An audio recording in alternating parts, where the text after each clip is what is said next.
getting rocks thrown up into the radiator. Radiator is pretty light, and rock will go right through it and take you out of the race. Figure if you're behind another 185, 200 horsepower super bike that throws a rock back, it's like a bullet. So we need something that's going to hold up. Like a lot of these teams, you use a radiator guard to protect the radiator. Absolutely, yeah. Especially places like Daytona, places like here that has a lot of speed and a lot of debris. You got to be really careful to keep the stones out. My favorite example is turn 1 at Infineon, where everybody runs off into the gravel a little bit.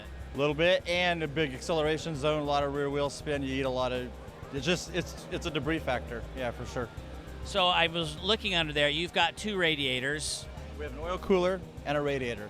Yeah. And you've got it protected on both of those. Yeah, Cox makes the protectors that we have, and they're a Portland business, which is in our hometown. We didn't even know they were there. They came out and introduced themselves and offered their products to us, and it's a fantastic product, and we've been really pleased with it.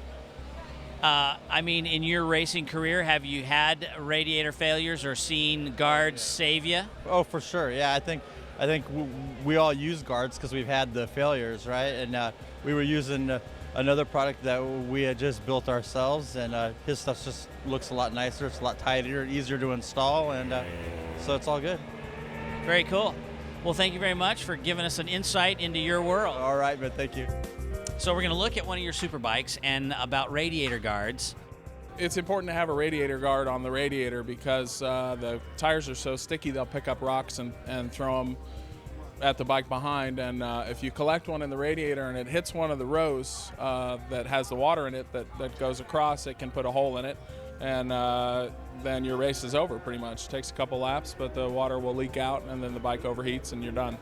So we use a radiator guard or a screen that goes in front of the radiator, and it slows the rock down, hopefully enough that it doesn't damage the radiator. And we've used a variety of aluminum mesh, stainless mesh. We've used all different kinds of things, but the guard that we have now is it's a perforated titanium, so it is lightweight and it does a really good job of stopping the rocks. It took some big hits at Daytona where there's big rocks and a lot of speed, and stopped everything. We didn't really have any problems there. So it's made by Cox radiator screens, and it's got a nice shroud around the outside so it doesn't rub on the radiator and it doesn't do any other kind of damage. And it's easy to install. It takes probably about 15 minutes to put one on, and it would be a good addition to a street bike as well because you can get the same thing on the street. So now that's held on by these little black doodads right here. Is that like a zip tie or something? So what you do is you just take the screen, and you need to have access to the back side of the radiator. So sometimes you have to take the radiator off. It's best if you take it off, but you can do it on the bike. It's a little more work. But you apply foam to the edges, around the edges where the screen is, and then you just use 2 zip ties. You put one on the front, and then put it through, and put another zip tie on the back, and then cut it off, and it locates it, and it takes about 3 across the top and 2 on the bottom, and then it's going nowhere, and it's protecting your radiator, and still doesn't restrict the airflow at all.